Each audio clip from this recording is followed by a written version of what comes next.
Hey guys, welcome to DevOps School. In this video tutorial, we are going to learn about Docker. It helps us to create, deploy and run applications by using containers. After going through this tutorial, I promise you that the concept and understanding of the Docker will be absolutely clear to you. But before that, let me ask you a few things. Are you dreaming of a career with higher pay and more responsibilities? Or are you ready to take your skills to the next level this year? Then start investing in DevOps School certification level courses which will help you to emerge skills for a wide range of entry level roles and as well as higher potential future positions. But with thousands of courses online and in classroom worldwide, finding the right one for your career goals can be difficult. You can consider our courses like Agile Developer, Agile QA, DevOps Certified Professionals, Site Reliability Engineering, DevSecOps, and Masters in DevOps Engineering, where you will have access to well-structured, easy-to-follow course content that has been developed and will be delivered by industry professionals. You can join on our training programs globally through online platforms, and if you are looking for classroom workshops, then we have regular sessions available in Bangalore, Hyderabad, Chennai, Delhi NCR, Mumbai and in Pune. Simply compare our many courses, find the one that suits your style and schedule best and start today. Okay, great. So day 1 and day 2 you will learn Docker, and day 3 to day 5, day 5 we will learn Kubernetes. This is how the program has been designed. So first question is very important question is what is Docker? What is Docker? So guys, let's just have a discussion sort of it, because I don't want to teach you something rather than we want to learn together. Okay, it's like a sharing, because we are in the world of DevOps. So we have to spend time with each other and share our knowledge. Whatever I know, I'm going to teach you. Whatever you know, you're going to teach me and us. So anything which you know about Docker, please share with us, so we can share this knowledge and conclude. What is Docker?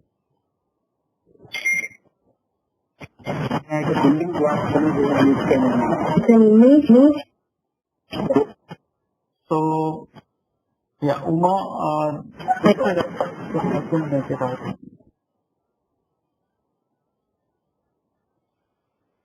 Anyone? I thought I hear two people's voice, but none of them were clear actually. Clear voice, clear audio. What I'm saying is like building blocks where we can add a layer of whatever the required software as a container that we can make use while running the application. That's what I know. So something. Yeah, tell me. Myself, Mario. Yeah.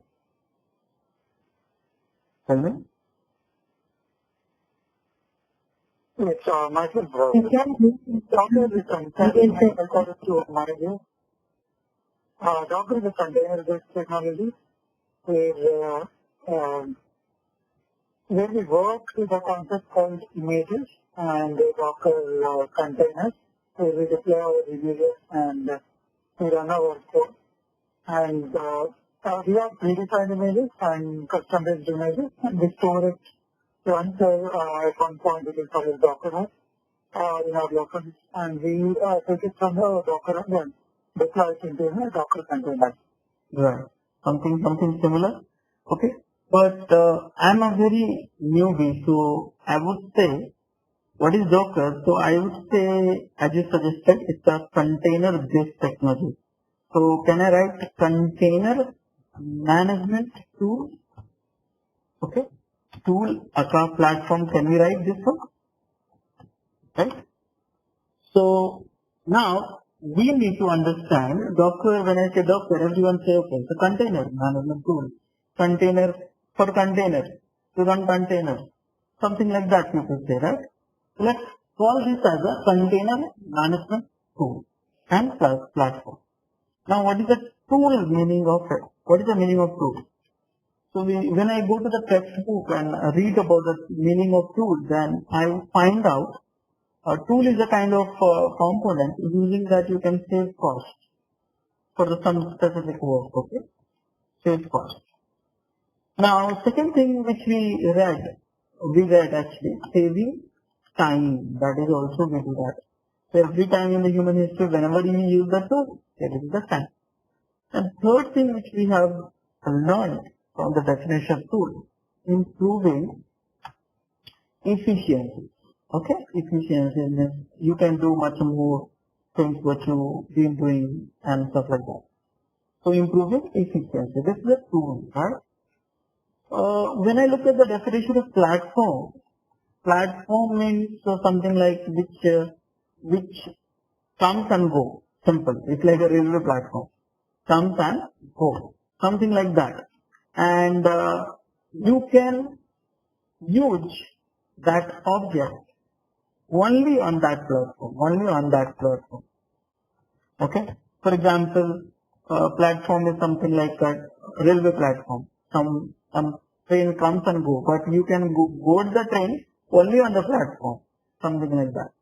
So platform is like this. So we understood the tools definition, saving cost, saving time and improving efficiency, and platform. But the question is, most important question is, what each container? Because see, what is Docker? Container management tool. Using that you can save cost, time and improve efficiency. But what is a container? What is container? So that's the most important question that we have right now. Correct? That's the most important question. So anyone has idea about what is container? What do you think about the container? Combining multiple things. It's kind of block. You can store something. Something else? Something else, right?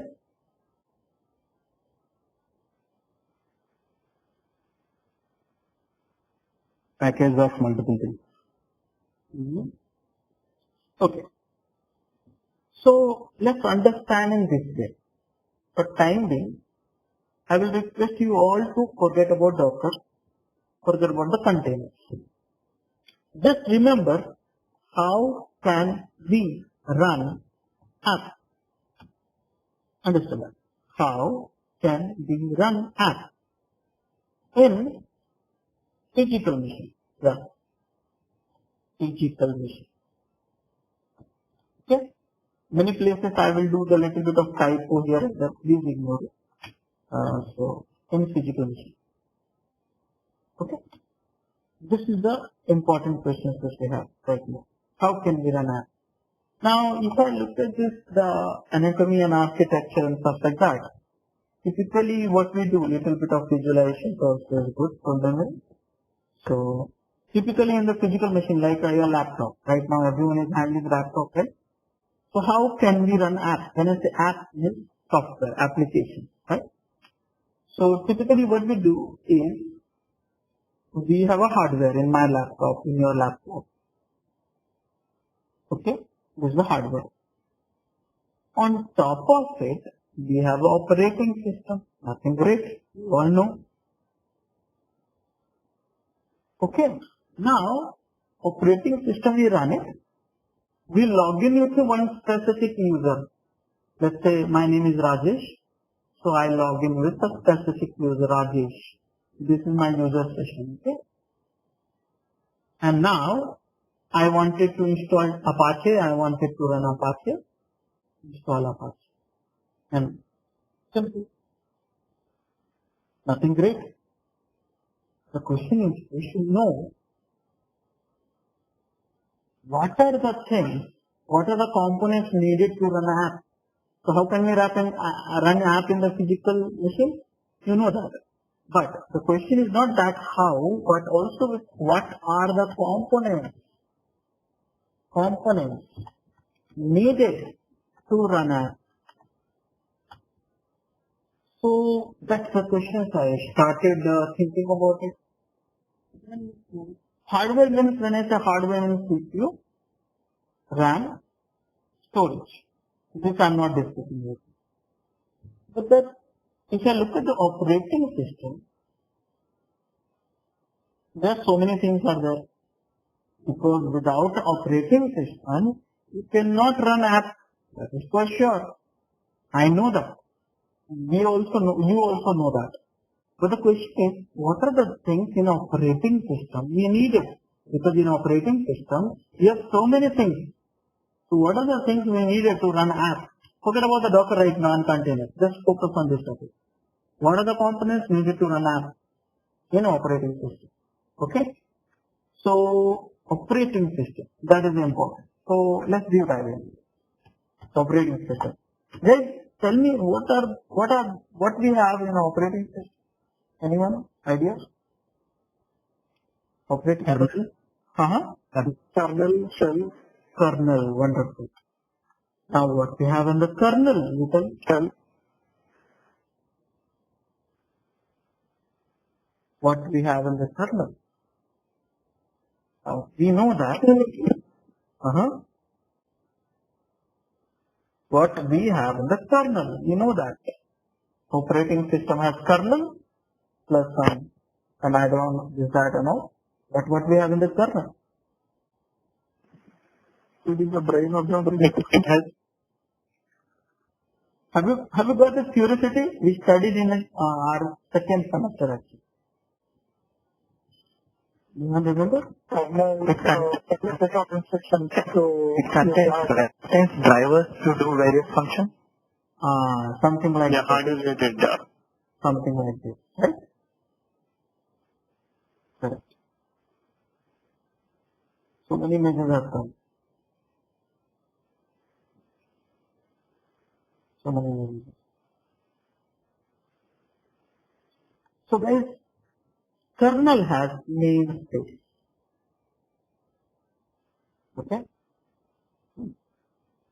See, this is a good image. Kernel has namespace. Okay? Kernel has namespace.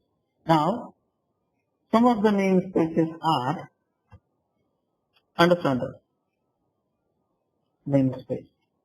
Some of the namespaces are, I'm going to tell you, and I explain in a little bit of time. There's a namespace called script. Now, let's start with the script. User. Network. MNT. Pet. Okay? Secret. C groups.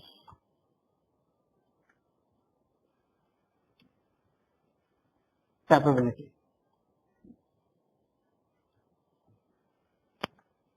So, what is this namespace? Look at this image here.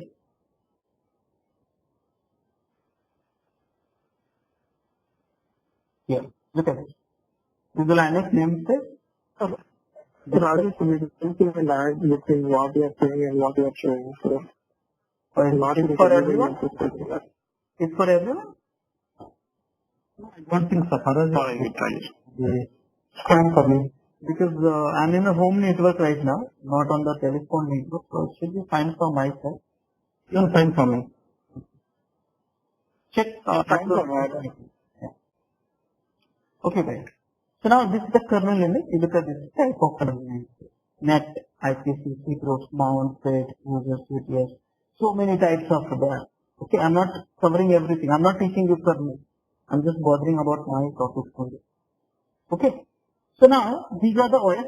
You have a kernel. Kernel has namespace. These are the types of namespace. Now the question you must be having in your mind, okay, what are these namespace? What this namespace doing? You know, this namespace creates a user isolation. Yes. User isolation means, I'll put it in this way. You logged into my laptop and I logged into my laptop, Rajesh, and user 1, user 2 and user 3. So each user gets one isolated runtime environment. I cannot go in your I cannot go into your user space. You cannot come to my user space. Only root is allowed to travel to all the users. Except root, no one else is allowed to. So even if you have one machine, 50 people are logged in, 50 people have their own namespace. So how is being done? Have you thought about it? That is done by username. Simple. Okay. Now the question I have in my mind, and you have to answer. How many user space can we create? Anyone have the number of it?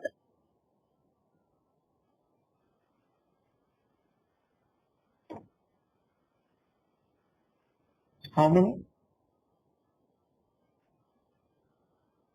Number of activities listed.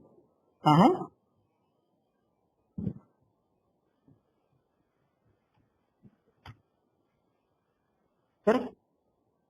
Unlimited.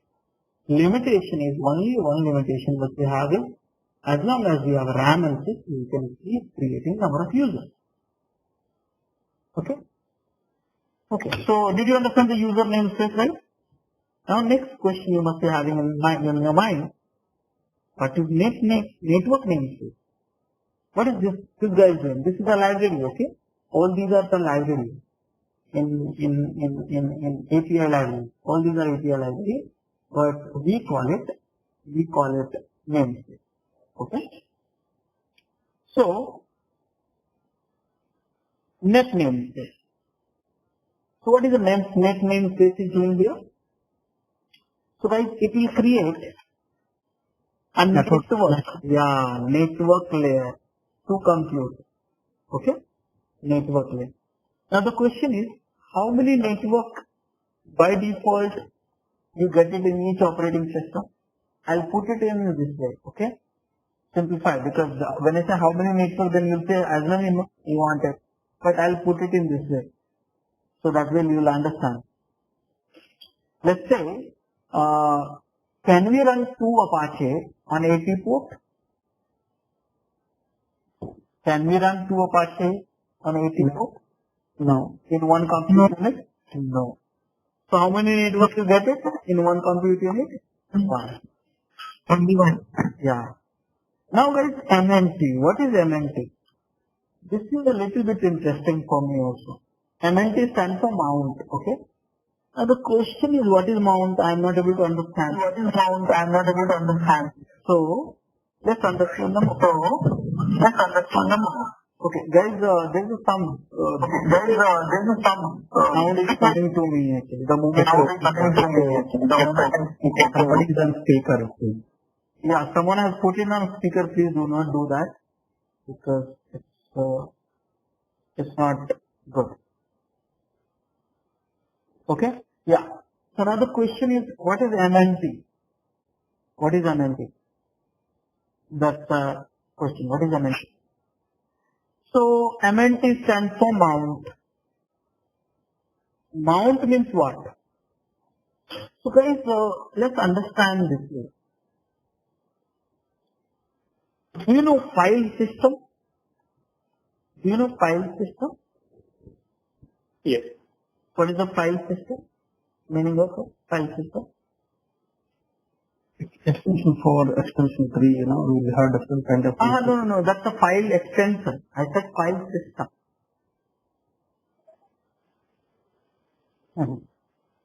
Okay, so File system, it normally talks about like how are we going to divide our total memory into, like what are the different categories we want to split it into.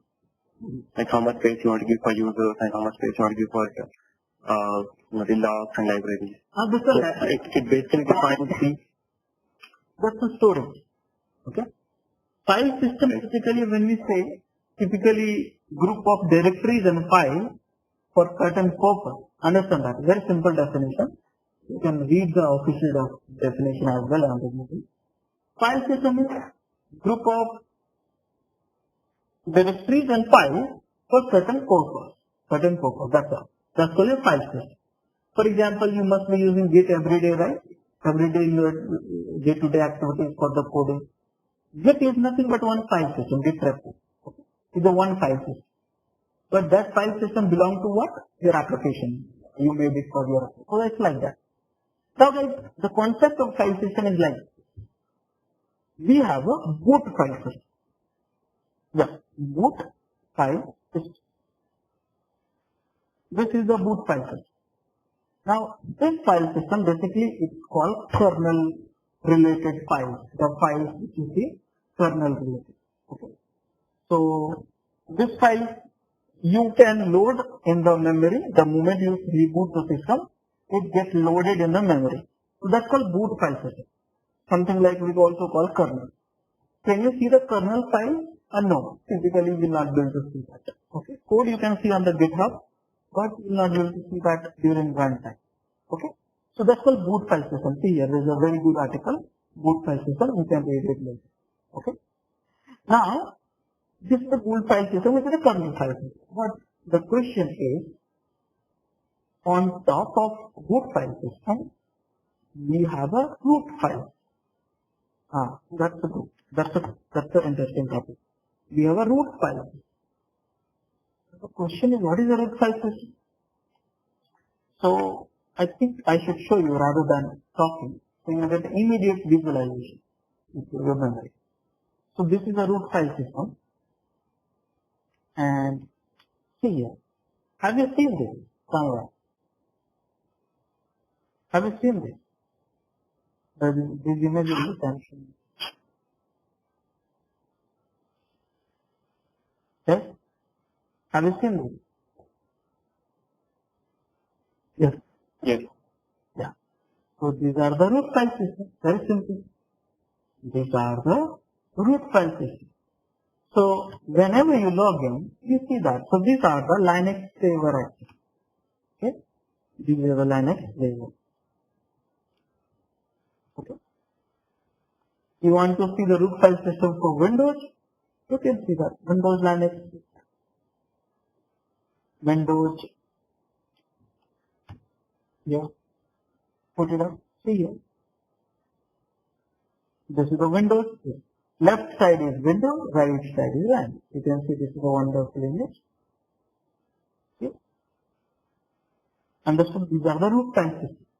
Every operating system, no matter whether it is Windows or Linux, or any flavor of Linux, or any flavor of Windows, any version of Windows, you see this. These are the root files. Understood that? What is this? Yes. Okay. Now what we have on top of it, there is one more file system, guys. We have user files. User files. Now what is the user file system? I think we will understand. This is my user file system. For me, my account is Rajesh. This is my user file. Only I can see this. See, only I can see that. If you have accounts also, you can see your files. These are mine. Only I can. Okay? So guys, this is the user file system. And now, one more file system we call it application file. Where is the application file system? Let me show you. Typically, I installed all of my software in C drive and tools location. Under the tools, you have all the software. Now, let's say you want to see the Maven tools. Well, this is your application file. For what? Maven. Forget about the C tools. Just look at the Maven. These are the file system. I said file system is group of directories and files created for the specific purpose.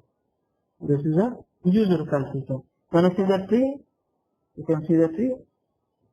This is the Maven file, as application file. I'm using Maven, but it can be any application. So the thing is, did you get an idea about the file system now? Did you get an idea of it? Yes. Okay. So now the question is, what is a mount? So mount is basically in the operating system, whatever you do, what happens?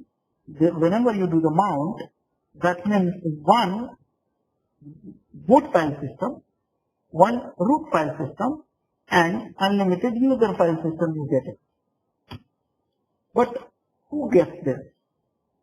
How come you get this? When I say unlimited user file system, why? Because unlimited user you can create. So each user will get one file system. Don't you think so? Correct? Right. Yeah. So here guys, how this comes from? From where it is coming? It's not coming from nowhere. It has to be some origin, right? Origin is MMP name. Okay? So they create an image, inbuilt image of operating system, the file system, boot file system, which on this kernel runs, root file system, which you can see, and use it. Wonderful. So now these three you have understood. Now what is the now next thing is FIT. What is the FIT? So guys, FIT basically is a process ID. Process ID. Okay? Process ID. FIT. Map. Okay? We call it FIT. So every machine, every operating system start with FIT. Process table we call it. Process table. Images, I'm not able to get this properly, but all these are algorithms actually. Okay. So I'll create myself. Okay. So every machine when you boot up, is you know the mother of all process ID? Mother of all process ID? Root process ID. I mean mother of every process ID, you understand, PID, right? Let me show you. In Windows I have this machine. See, this is the task manager, and see here. Look at this table. This is the process table. See that? For any application you see, each application, no matter whether it's small, temporary, long-term applications running as a service, they will run as a PID. PID, PMAP, process map. Okay. So do you understand this concept, PID? Do you know that why the PID is there? PID?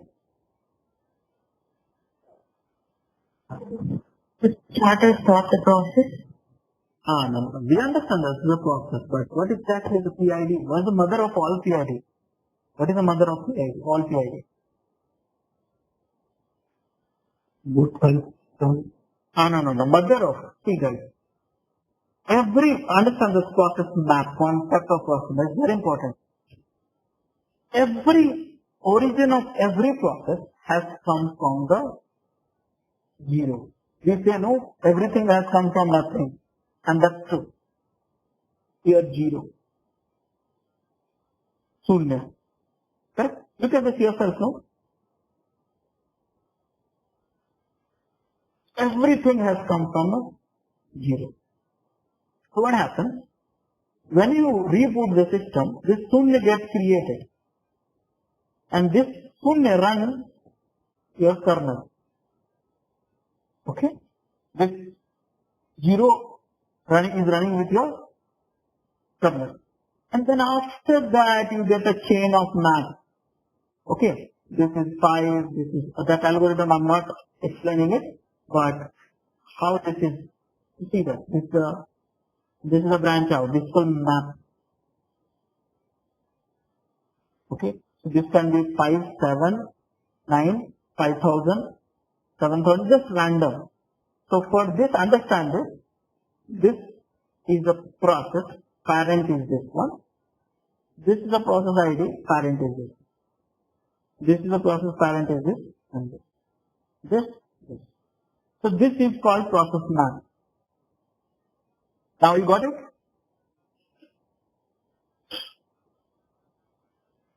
Now you got it? Yes. Okay.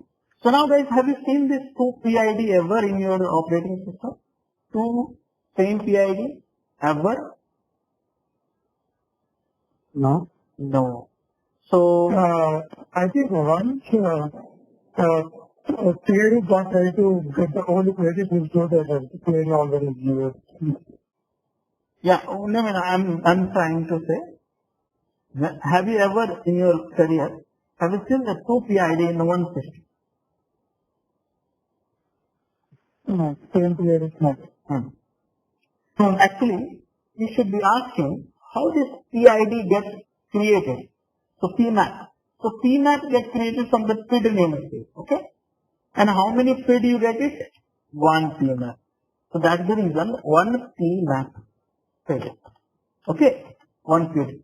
And each PID, see here, you only decide. I'm not going to teach you. You see here. See here. This PID associated with the process and this process ID again linked with your CPU. And CPU again linked with the RAM. So whenever you run any process, it can be temporary also, will PID get created and memory and CPU get allocated to the process ID. That is how the system works. So that way, they manage that, okay, which process is consuming how much CPU and how much RAM. See the What is the hyphen on top of 0? Using one hyphen that blank period or what is it? Yeah. System interrupt. That means maybe some killing or something like that. Even I'm not sure about this. Something is happening odd with my system, maybe some wrong process running or interrupting or something like that. So if you Google it, you'll find more. This is a system related process. Okay. So this is the stuff. Now, so this is the process map. Now the question was how this process map get allocated to CPU and RAM. So that comes from this C group. So C group is allocating compute unit, compute to PID. Okay, that is enough. Now what is the capability? What is the capability? So the capability controlling a user here, user is normal user or root user. Yes, access, privileges, capabilities. Which user is what, can do what in your system, that is controlled by capability. So now let's put a right perspective here. I will create this image one more time. This image. So look at this here. This is the hardware layer. On top of, I'm not calling operating system, okay? I'm calling kernel directly. Okay? And kernel you have all this names. So kernel you have a user namespace, net namespace, MNT namespace, PID namespace, C group, capability. Okay. So far so clear, guys? Did you understand? Now what happens? Network get initialized, how many you see, you only said I think. How many network? One. So let's initialize one network. Done. When you boot the system, you get one network initialized. How many mounts get initialized? How many boot file system you see? One. How many root file system? One. So basically this is your boot file system and root file system together. Okay. Now PID. So here you get the process map starting with everything with a 0. Done. 1. So PID. But how many users you can create? Unlimited. That means user 1, user 2, user 3. Who is empowering this user? Router. No. Understand? Username is this. Understood this? Right? Understood this? Yes. This is a process map, network, root file system. So this is how this application. Now what we will do? I run Apache user 1. It's running on 80 port. Think about it. Writing the file in C Apache and PID is 50. User 2, B. Can he run Apache in the 80 port? No. No. Can he write files in C Apache? No. He can write it, but the integrity of the application will be overwrite. And can he have a PID 50 again? No. Now the question is, why he cannot run on 84? Because of only one network. Why he cannot write C Apache both? Because there is only one root file system. I showed you a root file system before. There is only one C drive. You don't have a 2 C drive. There is only one C drive. Okay. Why he can not run Apache on 50 PID, 50 PID? Because of only one system. So guys, you can run Apache. You have to change the port number 81. Here I can change this 81. C Apache 1, 51 PID. Here I can run 82, C Apache 2, that is, and 53 PID. You can run it. Free Apache, you can run on 3 different ports, and 3 different directories, and 3 different PID. Very well you can run it. But manual work is involved, and same time, tell me, load balancer will work or not? Work. Load balancer will be able to load balance all these 3 Apache? No. Why? As it's by default configured. Any other reason? Even by default it will be 80.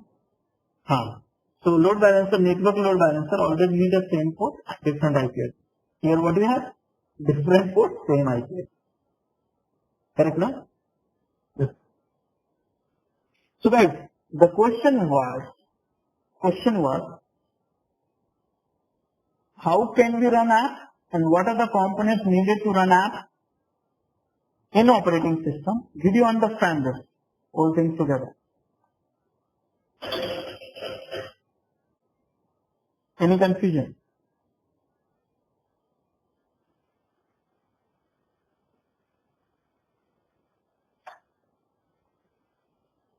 Any confusion?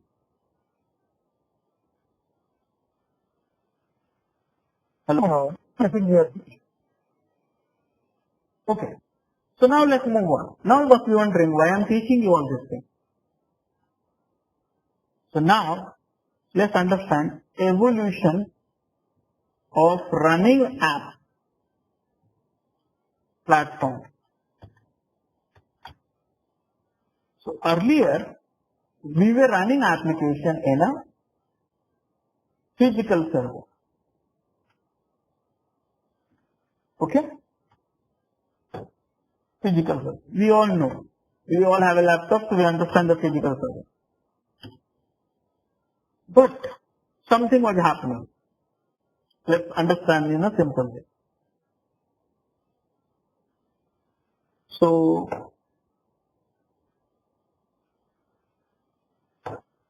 see here, this is me sitting at home with my laptop. I browse www.devopsschool.com. Request goes to the DNS server, and DNS server send that to the IP address That's called load balance. Correct now? Load balancer, typically I'm just talking about the layer and stuff like that, architecture of the system. This is a web layer, app layer, database. Do you think your server is application is running on a machine? No, actually so many machines. What do? 1, 2, 3, 4, 5, 6, 7, 8, so on, 100. So all this machine is load balanced by this load balance.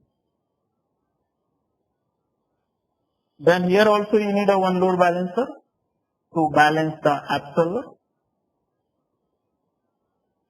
Here also you load balancer for the database. So are you comfortable with this architecture?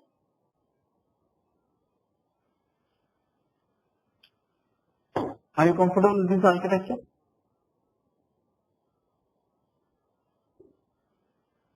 Hello? Hello? Yes, Rajesh. Yeah. Yes, Rajesh. Now the question was evolution of running app platform. So guys, we were running application for the data center in the not one machine, hundreds of machines. Now why do we need hundreds of machines? We know that's the reason. Availability, scalability, security and many other reasons were there for running applications. But what was happening? We had when we were running application in a data center, in a physical server, at that time very less penetration of the internet has got it. Very few limited people were using the application. Very few people. Okay? Let's say initially days when we had uses of application like a Hotmail. How much storage Hotmail were serving? Let's say Gmail when they got introduced. How much of storage they were serving? Anyone has an idea about it? Storage? Gmail, Hotmail. 1 GB. I remember when Hotmail, if I'm not wrong, Hotmail was introduced, they were offering very initially 10 MB, I guess. Okay? And Gmail, I guess, started with a 2 GB, then 1 GB, then 3 GB, 5 GB, something like that. So how many GBs you are getting right now? 15 GB.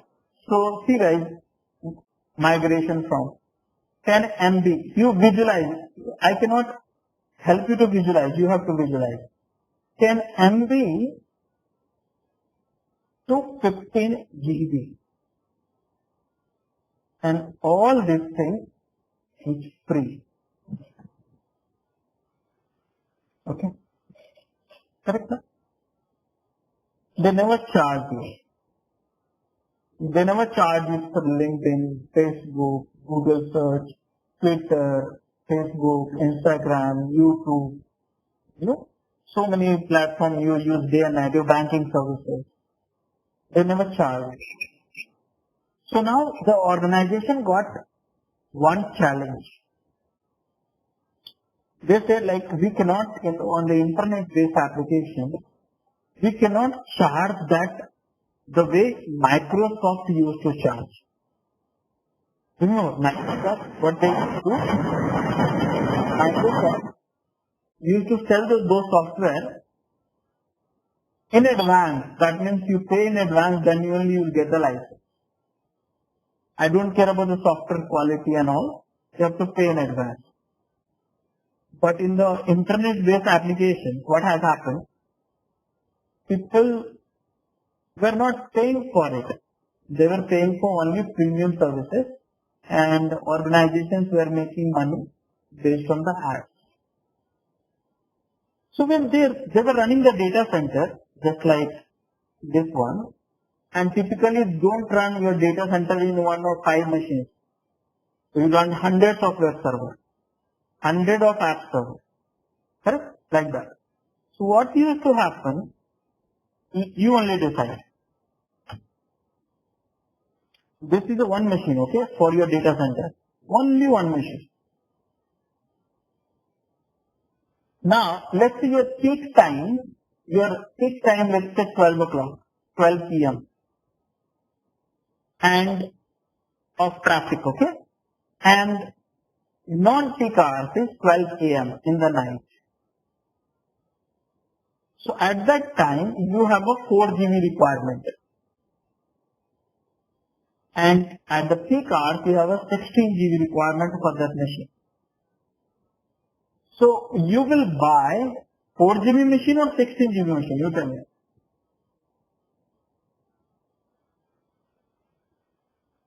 GB. Okay, this is very simple. You must be wondering what is the stupid logic.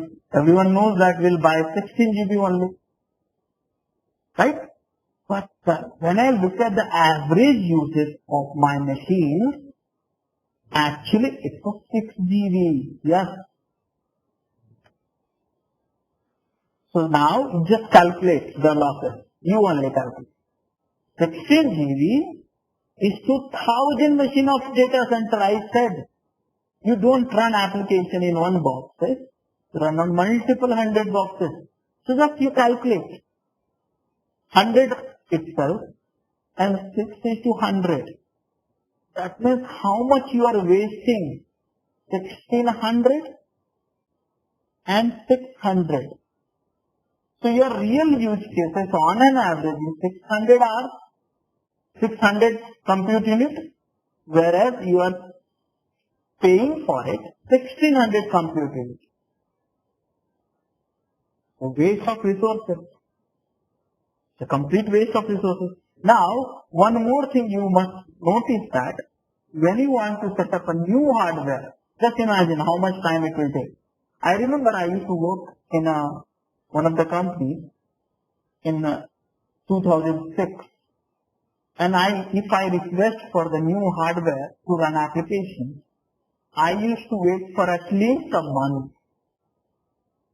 First I will send the requirement, management will approve, account will approve, vendor will get involved, they will bring the hardware, payment will be cleared, they will set up a hardware, then we will start using it.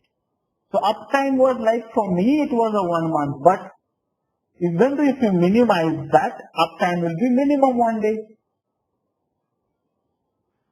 So uptime is 1 day if I need a new hardware, and if it is, I cannot, and if I go for the set up the machines once for all, my average 50, 60%, 70% of the utilization is not happening. So then most of the organizations, they started getting one thing, how can we reduce, understand this very important statement, how can we reduce the run application cost? Everyone wanted to reduce the running application cost. Then you know very well, we stopped running the application in a physical server. Then we migrated to cloud. Not cloud, of course cloud, but we migrated to virtualization technology. Yeah, VM. Correct, no? Now, virtualization is a different model, different types, cloud, private, there's that, public cloud, private cloud. Now you know the virtualization. Look at this. I'll help you to recall this. Again, never forget this statement, okay? What happened in the virtualization model? Hardware. On top of that, kernel, on top of that, hypervisor. Which are hypervisor you have used, guys? Microsoft Hyper-V. VMware, vSphere, VirtualBox, Hyper-V, so many, Xen, KVM, so many others. Which are the you have used it? Oracle VirtualBox I use. That's a good one. I am using it. So it's a hypervisor. And then what we do? VM. We create a VM, right? Hypervisor create what? VM. And now, any idea what is the next layer?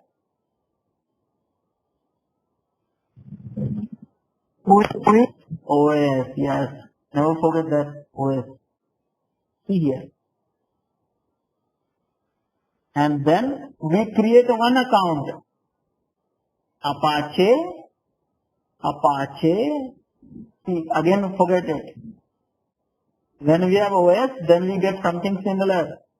See here. Never forget it. So here create one network, one feed, one mount, one user. Apache is running happily. One network, one mount, one feed, one user. One network, one mount, one feed, one user. One network, one mount, one feed, one user. So this is Apache running, this is Apache running, Apache running. Load balancer will balance this, because different network, different port, different storage. Don't you think so? Correct, na? Yes. Did you understand now? So what VMware said, we were running application in the physical box. VMware said, see, if you want to reduce the runtime environment running cost, how can we reduce the running cost? You want to avoid the wastage? Do one thing, run in a virtual machine. Then software engineers group asked, okay, I can run in your virtual machine, but would you provide me all the components to run my application?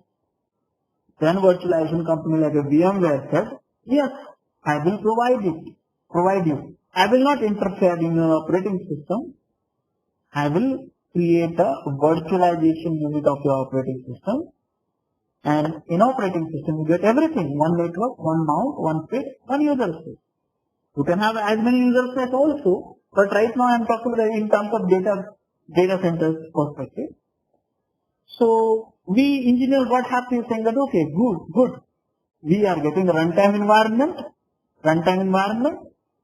and same time reducing the cost. So if I have a more hardware, I can create a more VM. And the wastage is less, I can use the hardware for somewhere else, for some other work also, right?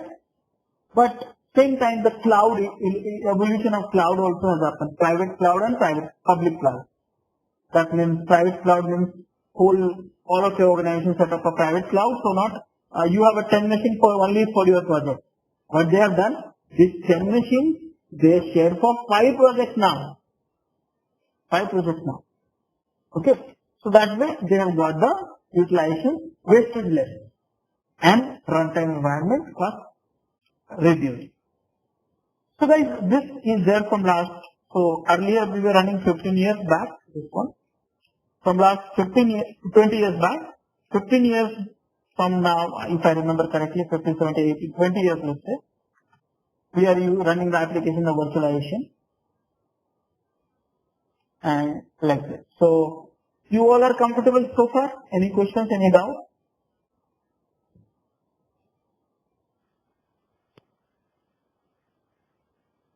How do we add the scalability concept in the virtualization? Which one? How do we Add scalability in virtualization. Scalability. Yeah. So scale means what? Scale up and scale down. Simple. Scale up means I need a 10 machine. No, I have a 5 machine. I need a 10 machine. And I have a 10 machine. I want a 5 machine. This is called scale up, scale down. So now let me tell you. If I say I need a 10 physical machine, I will wait for 1 day. But if I say you need a 10 VM, then how much time you spend? You tell me.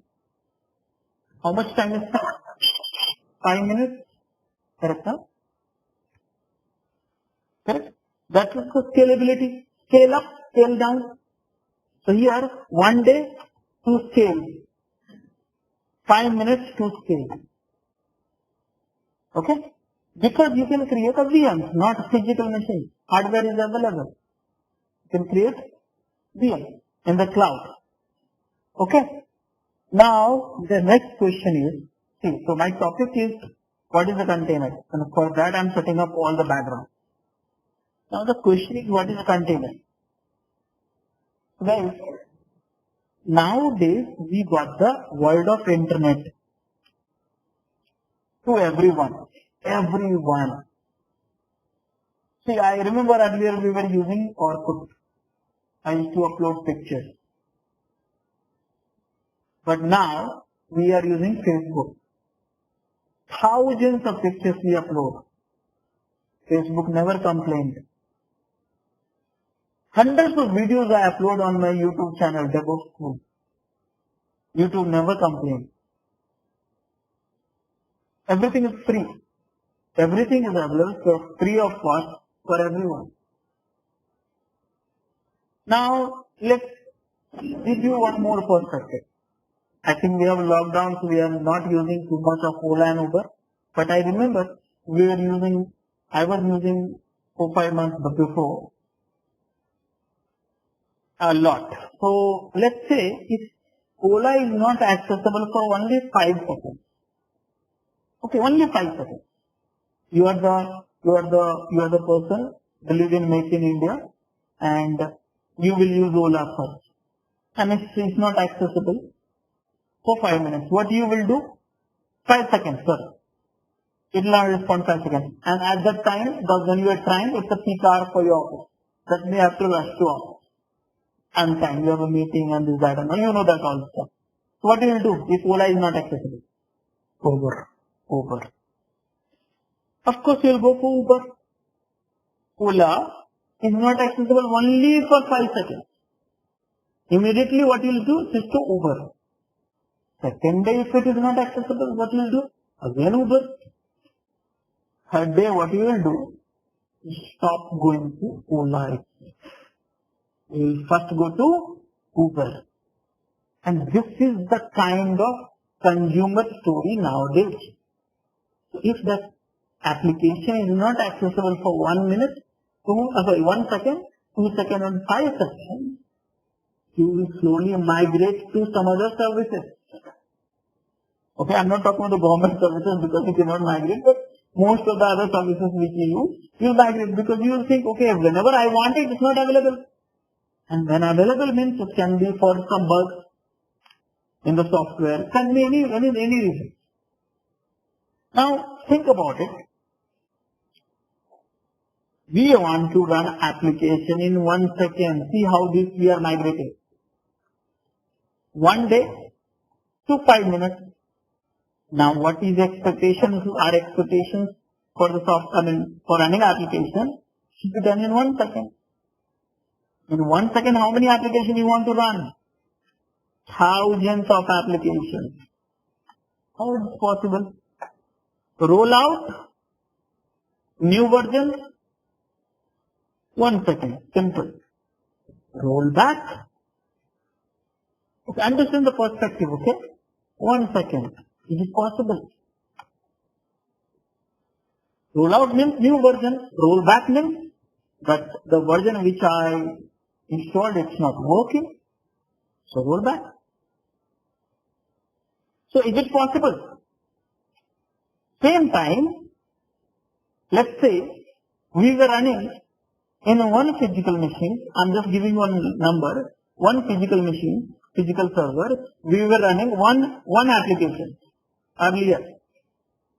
Now, in the same physical machine, we are running, let's say 3 VMs or 5 VMs, 4 VMs, let's put it 4 VMs.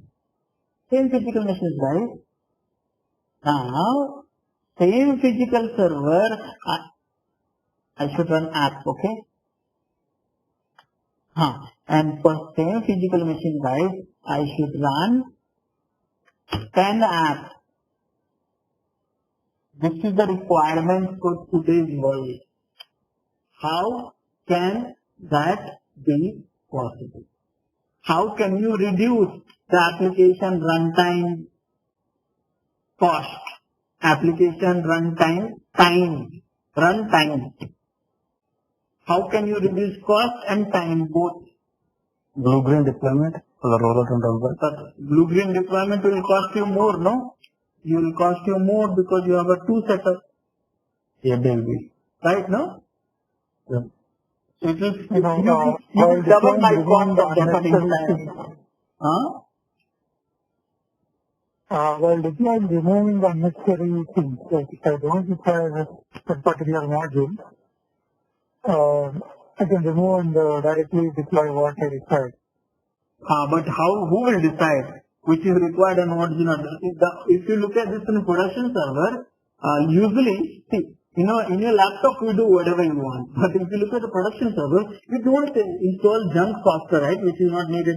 We install the only component which we need. You know that. Correct now? In your laptop, in your development environment, you do whatever all the stuff. But in other environment, we don't do that. Yes. Okay. So that's the question for the day, guys. How can we reduce the cost further? Because virtualization is not helping us. You know that no matter how much time I give it to you, you will not be able to run application less than 5 minutes. No matter how much time I give it to you, using the virtualization, you cannot run 4 applications in a one physical server. But what I need? 10 applications. Same hardware. I said 10 hardware. 10 applications. I said my rollout and rollback should be in 1 second. How it should be done? You have to decide, we have to decide, I have to decide. And that is where we will learn about. That's where the technology has come, container-based technology. So, if I understand in a simple way, immediately container-based technology, immediately which will reduce the rollout and rollback to 1 second, and we can get to run application, 10 applications rather than 4 applications or 1 application. Now the again question is the same. What is a container? That's what we are discussing. What is container? So, I think we have got a very answer. We are very close to the answer. Okay? Because if you have understood this part well, we are very close to answer. But this we will try after the one break for 15 minutes. So, we can grab our coffee and something. So, after the break, I will explain it to you. What is a container in one go? And then we'll understand this container. Okay? Any questions, guys, so far?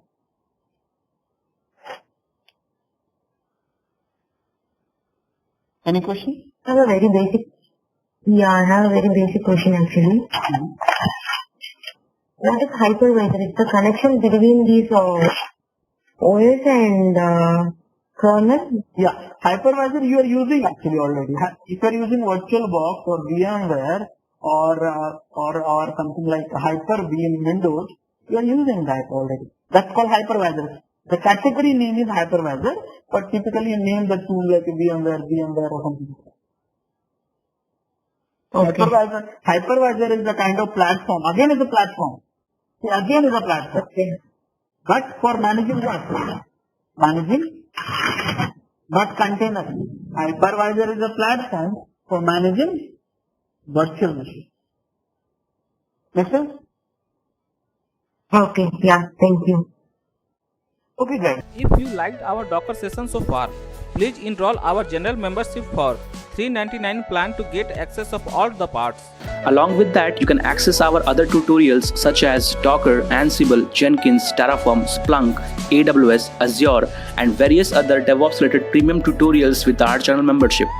If you would have any issues with our channel membership, you can drop an email to us at contact@devopsschool.com, or you can also unsubscribe from channel membership anytime if you don't want to continue or did not like the video.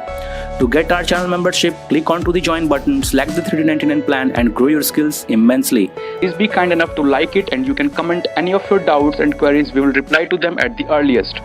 Thanks for watching.